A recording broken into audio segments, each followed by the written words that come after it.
Supreme court में पलटा इतिहास, पहली बार कोर्ट में खुली ईवीएम। पानीपत के बुआना लाखू गांव का मामला, अदालत में पलटी सरपंची।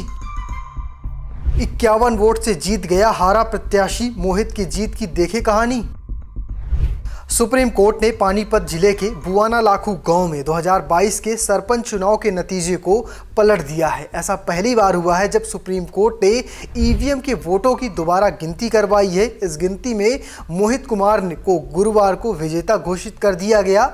मोहित कुमार ने कुलदीप सिंह को 51 से ज़्यादा वोटों से हरा दिया है। मोहित कुमार ने द इंडियन एक्सप्रेस से बातचीत करते हुए कहा कि मैंने जिला अदालतों से लेकर सुप्रीम कोर्ट तक लंबी लड़ाई लड़ी है। गांव वाले और दूसरे लोगों ने मुझे हार मान लेने की सलाह दी थी, लेकिन मैं हारा नहीं। मुझे पूरा भरोसा था कि मैं जीतूंगा और परिणाम आज कुछ वही निकल कर आया है। तो चलिए आपको इस वीडियो में विस्तार से मोहित की जीत की कहानी दिखाता हूं। द इंडियन एक्सप्रेस से बातचीत करते हुए मोहित कुमार ने कहा कि मुझे न्यायपालिका पर पूरा भरोसा था और आखिरकार फैसले के बाद भी ये बरकरार है। हरियाणा में 2 नवंबर 2022 को पंचायत चुनाव हुए थे।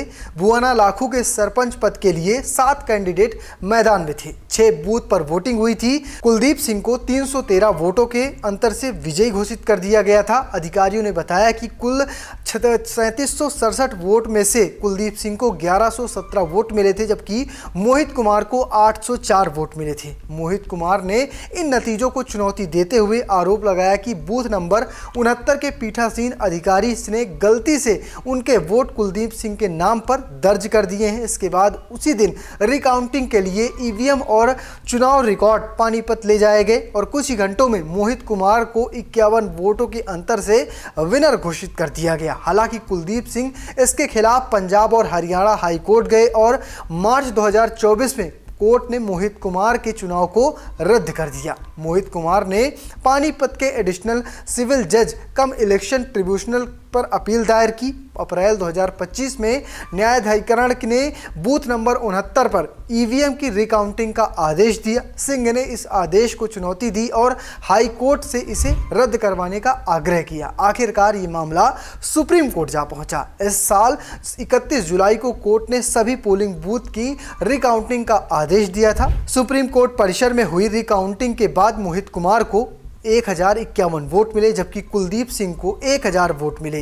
11 अगस्त को सुप्रीम कोर्ट ने मोहित कुमार को विजय घोषित कर दिया। 2 दिन बाद कोर्ट के आदेश का पालन करते हुए दहिया ने एक अधिसूचना जारी कर कुमार को बुआना लाखू का निर्वाचित सरपंच घोषित कर दिया। दहिया ने इंडियन एक्सप्रेस को बताया कि अब इस संबंधित पीठासीन अधिकारी को कारण बताओ नोटिस जारी कर दिया गया है। इसमें गलती के लिए स्पष्टीकरण मांगा गया। हालांकि एक वरिष्ठ अधिकारी ने कहा कि ये मामला एक ह्यूमन एरर का नतीजा है। इसे रिकाउंटिंग के बाद ठीक कर दिया गया था। नवंबर 2022 को उसी शाम मोहित कुमार को विजेता घोषित कर दिया गया था। कुलदीप सिंह के अदालत चले जाने के कारण ये मामला अटक गया था। 2022 के पंचायत चुनाव के समय स्टेट इलेक्शन कमिश्नर रहे और अब रिटायर हो चुके धनपत सिंह ने कहा कि गलती की वजह से कुलदीप सिंह को जीत का प्रमाण पत्र जारी कर दिया गया था। जब मामला मेरी जानकारी में आया तो मैंने अधिकारियों से कहा कि इसे सुलझाने को उन्होंने कहा कि वो कुलदीप सिंह से जीत का प्रमाण पत्र वापस ले लेंगे। उन्होंने कहा कि हमें पता चला कि कुलदीप सिंह ने गांव में अपनी जीत की घोषणा की है,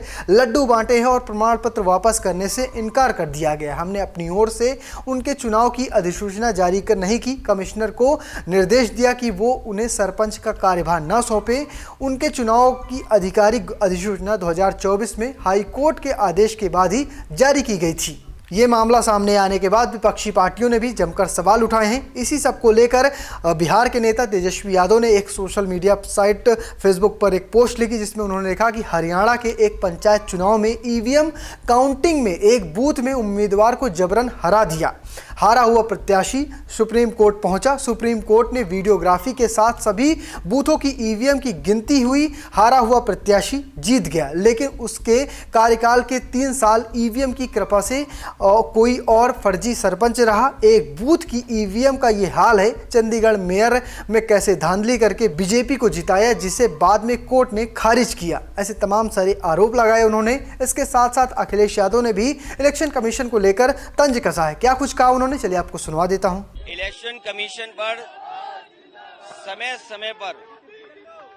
समय पर उंगलियां उठाई हैं और चाहे वो प्रधानी का चुनाव हो, विधानसभा का चुनाव हो, लोकसभा का चुनाव हो या अन्य चुनाव हो, ये इलेक्शन कमीशन की जिम्मेदारी बनती है कि निष्पक्ष चुनाव हो।